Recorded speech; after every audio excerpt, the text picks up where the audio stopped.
Kejaksaan Agung menetapkan 7 tersangka dalam kasus dugaan korupsi tata kelola minyak mentah dan produk kilang pada PT Pertamina, Subholding, dan kontraktor-kontrak kerjasama pada tahun 2018 sampai tahun 2023. Bagaimana modus dugaan korupsi yang merugikan negara hingga Rp193,7 triliun itu?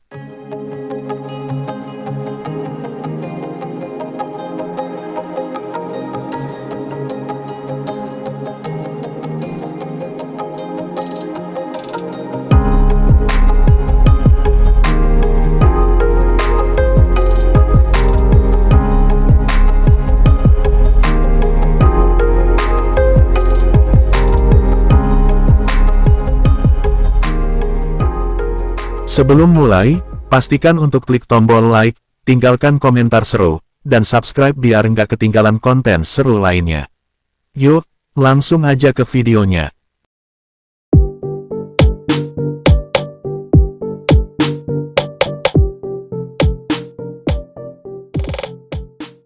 Direktur Penyidikan pada Jaksa Agung Muda Bidang Tindak Pidana Khusus Jampitsus Kejagung, Abdul Qohar, menjelaskan para tersangka terdiri dari 4 orang petinggi anak perusahaan PT Pertamina dan 3 lainnya dari pihak swasta. Perbuatan melawan hukum tersebut telah mengakibatkan adanya kerugian keuangan negara sekitar Rp193,7 triliun. Kerugian negara itu bersumber dari kerugian ekspor minyak mentah dalam negeri, kerugian impor minyak mentah melalui broker, kerugian impor bahan bakar minyak BBM melalui broker dan kerugian dari pemberian kompensasi serta subsidi.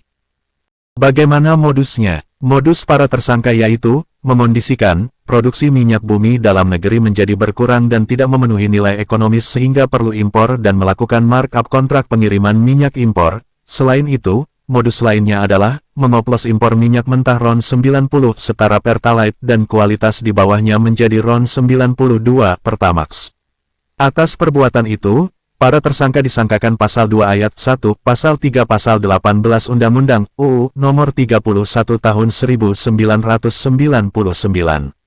Pasal 55 Ayat 1 Pertama KUHP. Hingga berita ini diterbitkan, belum ada keterangan dari kuasa hukum para tersangka. Sementara itu, PT Pertamina Persero menyatakan akan menghormati proses hukum yang tengah berjalan.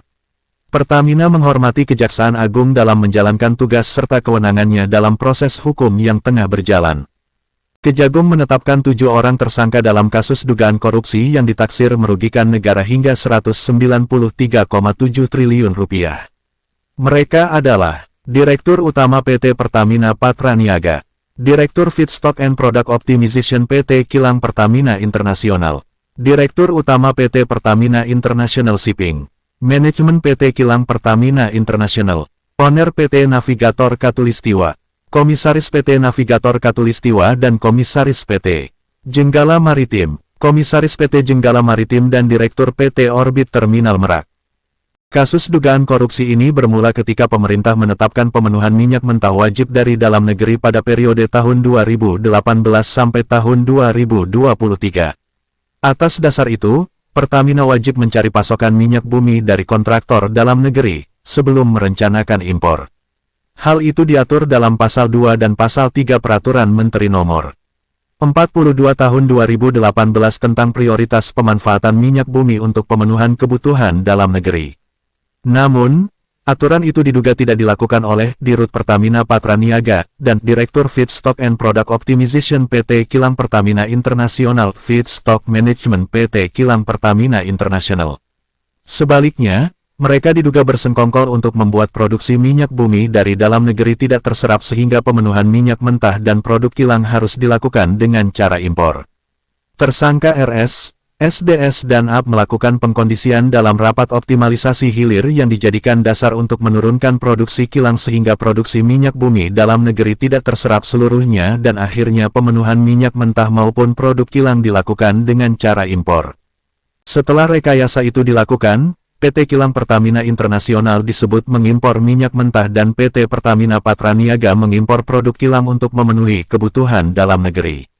Dan, tambahnya, impor ini menciptakan perbedaan harga pembelian minyak bumi yang sangat signifikan jika dibandingkan harga dari dalam negeri. Selisih harga ini kemudian diduga dimanfaatkan para tersangka untuk melakukan tindak pidana korupsi. Harga pembelian impor tersebut apabila dibandingkan dengan harga produksi minyak bumi dalam negeri terdapat perbandingan harga yang sangat tinggi atau berbeda harga yang sangat signifikan. Tersangka SDS, AP, RS, dan YF selaku penyelenggara negara diduga telah mengatur kesepakatan harga dan penentuan pemenang dengan broker. Seolah-olah telah dilaksanakan sesuai dengan ketentuan dengan cara pengkondisian pemenangan demut atau broker yang telah ditentukan dan menyetujui pembelian dengan harga tinggi melalui spot yang tidak memenuhi persyaratan. Setelah itu, dugaan kecurangan juga terjadi dalam jenis minyak bumi yang impor. Tersangka RS diduga melakukan pembelian RON 90 setara Pertalite yang kemudian diolah kembali di depo sehingga menjadi RON 92 Pertamax. Tidak berhenti, tersangka YF dari Pertamina International Shipping juga menaikkan markup kontrak pengiriman minyak impor, yang mengakibatkan negara harus membayar biaya sebesar 13–15%.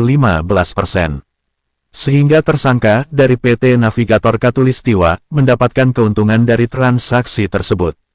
Kejagung mengungkap proses impor itu dilalui dengan adanya permufakatan jahat dari para tersangka yang melibatkan penyelenggara negara dan pihak swasta.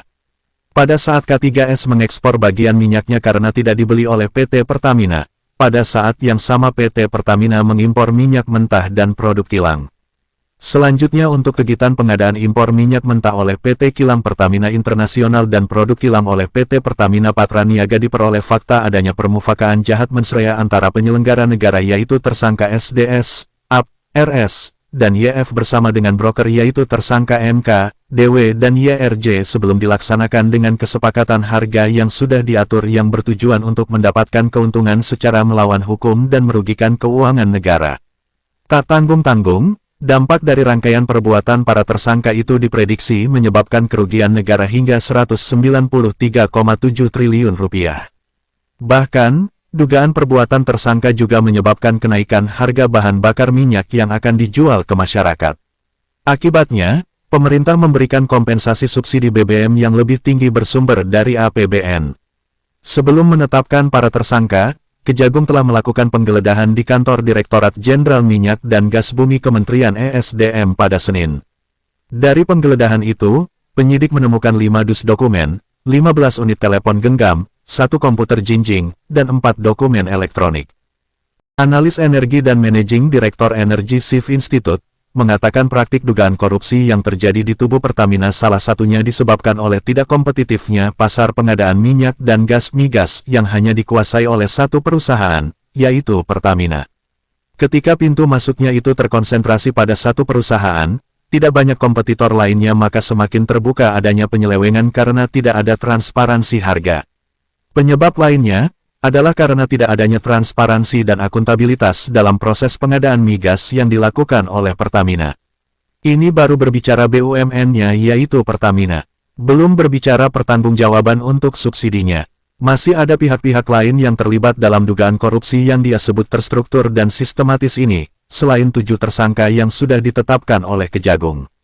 Ketika pemerintah meminta rakyat berkorban dengan subsidi BBM, tetapi masih ada kecolongan ratusan triliun di dalam internal BUMN dan pemerintah. Tidak mungkin pemerintah bisa berharap rakyat bisa percaya dengan mudah. Tindak pidana korupsi merupakan penyakit sosial yang telah merajalela di banyak negara, termasuk Indonesia.